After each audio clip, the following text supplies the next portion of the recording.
In what is being called one of the biggest upsets in American politics history, 2 days after the election, people are still trying to digest Trump's historic victory.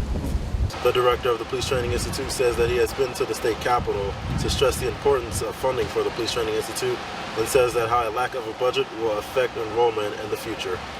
Every year, the Illini Foresters come out to the Illini Forest Plantation to spread holiday cheer by selling Christmas trees.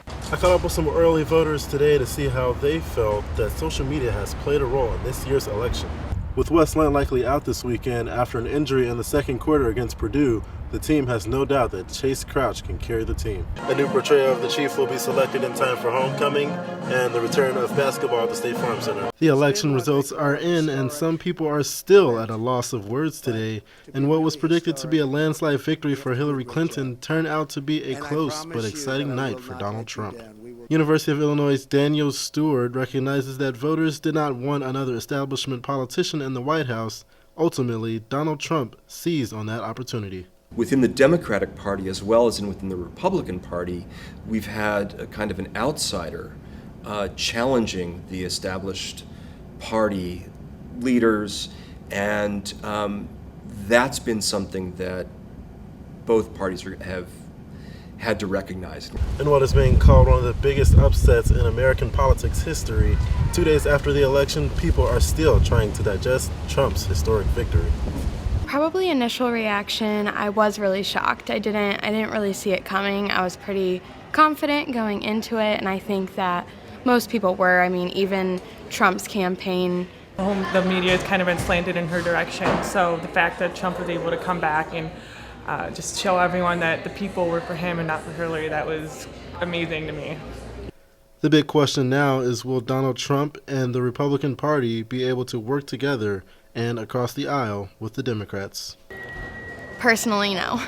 I think that their views are two ends of a spectrum, so I don't think that in the near future at all they'll be working together, but with everything being controlled by one party, my main concern is just losing all the progress that we have made. Donald Trump's speech, his victory speech, he called on the Democrats and the Republican Party coming together, and I believe that it's something that we really have to focus on because the country is more divided than ever. For now, this loss for Clinton will just be another crack in the glass ceiling. In Urbana, I'm Jimmie Jackson, UI7 News. The Department of Natural Resources and Environmental Sciences Illini Foresters invited the community out to support local restoration efforts by buying Christmas trees. Their annual Christmas tree sale took place at the Illini Forestry Plantation on the southwest corner of Ray Street and Windsor Avenue. Every year, the Illini Foresters come out to the Illini Forest Plantation to spread holiday cheer by selling Christmas trees. Austin Haskett, a former U of I student, president, and two-year member of Illini Foresters, comes to help out at their annual Christmas tree sale. We've been out here selling trees for about 30 or 40 years now, and it's our main club fundraiser. We have a 40-acre forest plantation, and we do a lot of restoration work and weeding invasive species out. The Ross family comes to the Illini Foresters every year to buy their tree and also like the nature of buying real Christmas trees as opposed to artificial ones. We have been, probably 6 years. We enjoy coming. If it's on a school night, we go quick and get the kids from school and then come over here and try to grab it on the first night of the sale. I think you get a better Christmas experience with real trees. You get the smell and everything in your home. We really like having the fresh tree. It feels like, and they're much prettier. And they smell better.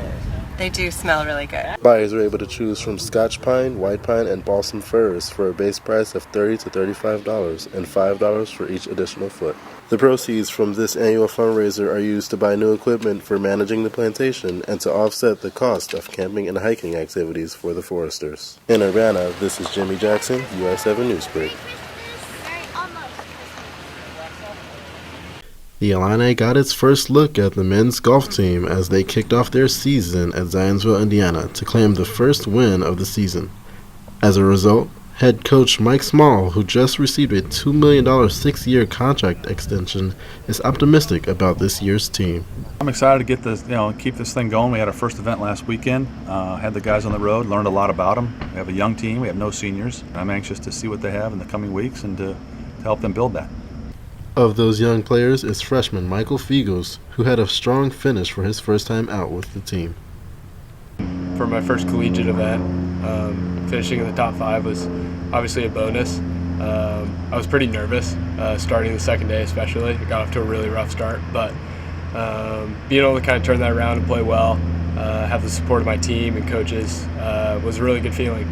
For Figos, being able to play for the Illini is the reason he came to this school. A lot of people wonder why a kid from Scottsdale, Arizona would come all the way to Illinois to play golf, and my answer for most of them is Coach Small. He's a great coach, National Coach of the Year a couple years ago, and continues to do great things with his program.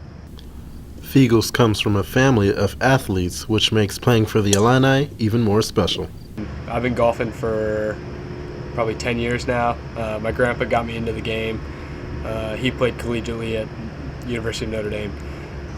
It's obviously encouraged me to work hard in every aspect of life, and at the same time it's taught me to be a better human being and a better person.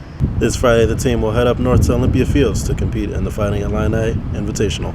In Urbana, I'm Jimmy Jackson, US 7 News. It all came down to 1 out left in the bottom of the 10th inning.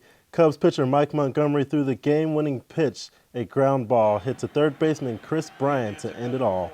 The celebration began after a throw to first baseman Anthony Rizzo taking out Michael Martinez. And there you have it, folks. The Chicago Cubs win the 2016 World Series after 108 years. The men's team, on the other hand, gave Illini fans a sense of relief after 3 straight non-conference losses to Winthrop, West Virginia, and Florida State. The men won their ACC Big Ten game against North Carolina State 88-74. Malcolm Hill scored 22 points to lead Illinois to victory. This is their 8th win in the ACC Big Ten Series since it started in 1999.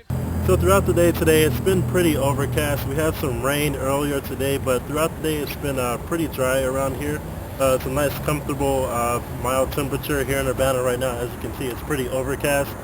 We had some sun kind of peeking out earlier, but looks like some of that rain is going to start to come through. So now let's take a look at your Fastcast tonight. Good evening, Champaign. I hope you guys have been having a great day. Thanks for tuning in to UI7 for your weather. As we look out at the national temperatures, we got a low pressure system coming in that's bringing us a little bit of rain into Champaign and central Illinois, and you will begin to see that later on tonight. Local temperatures, we got 66 in Champaign, 65 in Danville, and 65 down in Mattoon for some nice, cool fall evenings.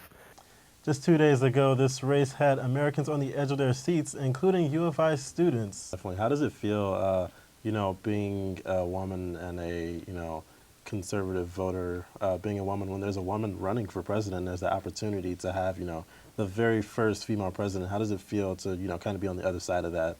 Well, I mean, I am a very educated voter and tried to do what I could to make sure that I was voting for the right person